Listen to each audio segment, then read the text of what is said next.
Господ е добър, благ и милостив, любовта му трае вечно. И с всичко в мен ще извикам днес, любовта му трае вечно. Господ е добър, благ и милостив, любовта му трае вечно. И за всичко в мен ще извикам днес, любовта му трае вечно. Господ е добър, благ и милост, любовта му трае вечно. И за всичко в мен ще извикам днес.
Защото не е човек, който е избрал Господа, но е Господа, който е избрал човека. Не си ти, който си избрал Бог, но Бог избра теб. Когато ти беше странник, когато беше негов враг, когато упорито вървеше срещу него, когато го презираше, когато го хулеше, когато се съмняваше в него, Той те обикна, Той те възлюби, Той те грабна от хватката на смъртта. Такъв е моя Бог. Такъв е нашия Бог. Такъв е моя Бог. Такъв е нашия Бог. Бог милостив. Бог благ. Бог добър на добрина. Богат на добрина, богат на добрина, богат на добрина, богат на добрина, богат на добрина. Не знам с какво се бориш тази вечер, като мисли спрямо Бог, но искам да те спра в твоя поток на мисли и да ти кажа: Бог е добър.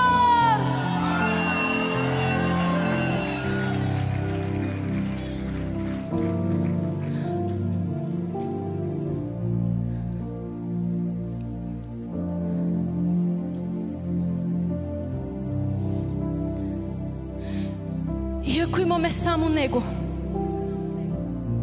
ако имаме само Него, ако имаме само Него, ние имаме всичко. Ние имаме всичко. Ние имаме всичко. Ние имаме всичко. Ако имаш Него, ако имаш Неговия дъх, ако имаш Неговата любов, ако имаш Неговото докосване, ако имаш Неговото Слово, ако имаш Неговата близост, ти имаш всичко. Той е достатъчен.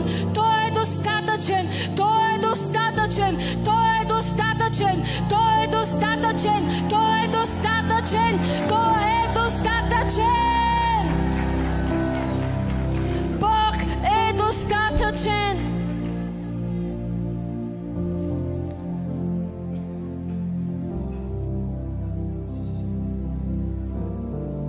И ако тази вечер искаш нещо повече от всичко друго, искай Него. Защото Неговата любов е необятна.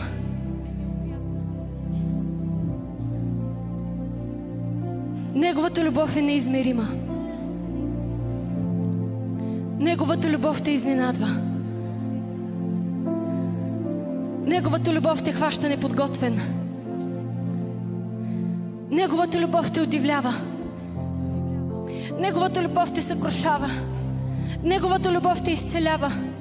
Неговата любов те учи кой си. Неговата любов връща твоя фокус. Неговата любов те умива.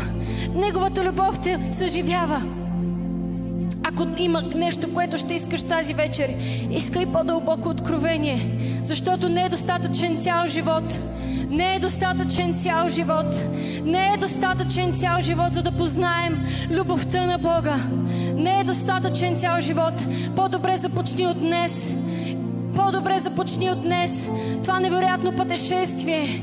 Това невероятно пътешествие. Защото Бог има дълбочини, които не си достигнал, ширини, които не си докоснал. Бог има неизследвани места, необетовани все още места, в които Той е приготвил чудни неща, чудни откровения, чудни срещи, чудни преживявания, чудни думи за теб и с Него, за теб и Него в интимност, за теб и Него в интимна среща. Не отлагай пътешествието за друг ден. Не отлагай пътешествието. Не отлагай поканата. Кажи днес: ето ме. Ето ме, Господи. Ето ме, Господи. Привлечи ме към Тебе. Приближи ме към Тебе. Изяви ми се както никога досега.